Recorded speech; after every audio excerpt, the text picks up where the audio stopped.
Hello दोस्तों, क्या हाल चाल है। उम्मीद करता हूँ कि ठीक ठाक होंगे। आज की वीडियो में मैं बात करने जा रहा हूँ कि अगर सिंगापुर में कोई स्टूडेंट काम कर रहा है तो उसको पुलिस पकड़ ले तो क्या होता है और उसको डिपोर्ट कर देगी या नहीं। क्योंकि एक लड़के ने दूसरी वीडियो में कमेंट किया था कि भाई अगर पुलिस पकड़ ले तो क्या होगा। तो पहली बात तो ये है कि कोई भी काम पे पुलिस जाके रेड नहीं मार रही।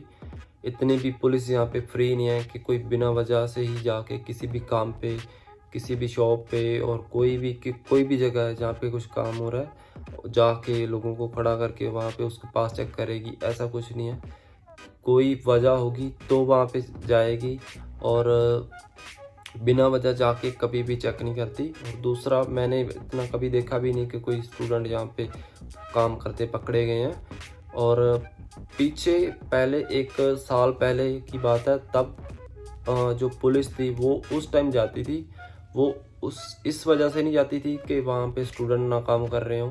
हर जगह वो जाती थी क्योंकि गवर्नमेंट का रूल था कि जाके वहाँ पे उन्होंने मास्क चेक करने थे कि लोगों ने मास्क तो नहीं कहीं उतार रखे। क्योंकि उस टाइम गवर्नमेंट ने लॉकडाउन खोला था। पहले वर्क फ्रॉम होम था, उसके बाद गवर्नमेंट ने अलाउ किया कि आप जाके अपनी शॉप या रेस्टोरेंट काम जो भी है वहाँ आप जाके काम कर सकते हो। पर उन्होंने मास्क लगाना मस्ट रखा था कि 100% मास्क लगा के रखना 24 आवर आउटडोर। जब जितना टाइम आप घर से बाहर हो, काम पे कहीं भी हो, मास्क लगा के रखना है। उस टाइम मास्क का $300 फाइन था पर पर्सन अगर किसी ने उतार रखा है मास्क। तो इसीलिए पुलिस जाके कोई भी जगह पे मास्क चेक करने चली जाती थी। कई बार ऐसा होता था कि स्टूडेंट काम कर रहा है और उसका मास्क उतरा हुआ है तो उसको फाइन, मेरे को भी एक बार फाइन लगा था $300।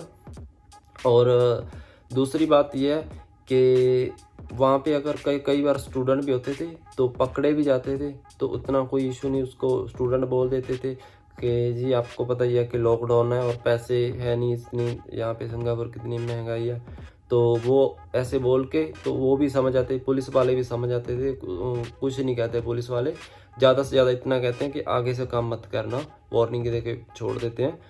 पर जो खतरा है सिर्फ MOM से, जो MOM ministry of man power. पर उसका काम है जो वो ऐसा नहीं है कि वो पुलिस की तरह जाके कहीं भी जाके रेड मारनी या फिर कोई कंप्लेंट होती है जाना। वो कोई ज़्यादा ही सीरियस मैटर है, कोई ज़्यादा ही सीरियस केस है और कोई इन्फॉर्मेशन कई जगह की दी जाती है जैसे कुछ इलीगल हो रहा है तो वो वहाँ पे फिर जाते हैं और उनका एक्शन लिया वो बड़ा ही होता है क्योंकि वो सबसे मेन पावर है यहाँ की। और वो उन्होंने चेक कर लिया कि स्टूडेंट काम कर रहा है तो वो डायरेक्ट डिपोर्ट कर देंगे। इसका श्योर है क्योंकि MOM नहीं छोड़ती किसी को। पुलिस कुछ भी नहीं करती। पुलिस आके आपको ज़्यादा से ज़्यादा वार्निंग दे के छोड़ देगी कि आगे से मत करना। और क्योंकि पहले मेरा फ्रेंड एक काम करता था लॉकडाउन के टाइम, उस टाइम शायद सिर्फ पार्सल वाले ही काम चल रहा था और वो काम जाता था स्कैनिंग के काम पे, स्कैनिंग पार्सल स्कैन करना। तो उस टाइम MOM ने रेड मारी थी और उस टाइम फ़्लाइट सारियाँ बंद थी, फ़्लाइट चल नहीं रही थी।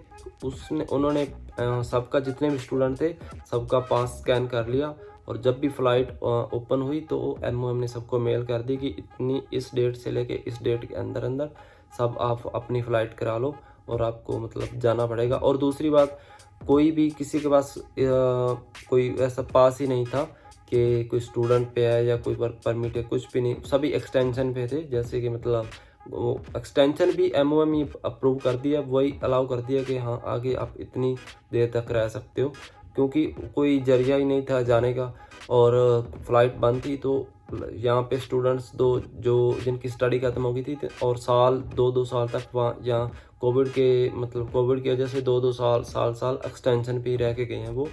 तो इसी वजह से फिर उनको जाना पड़ा।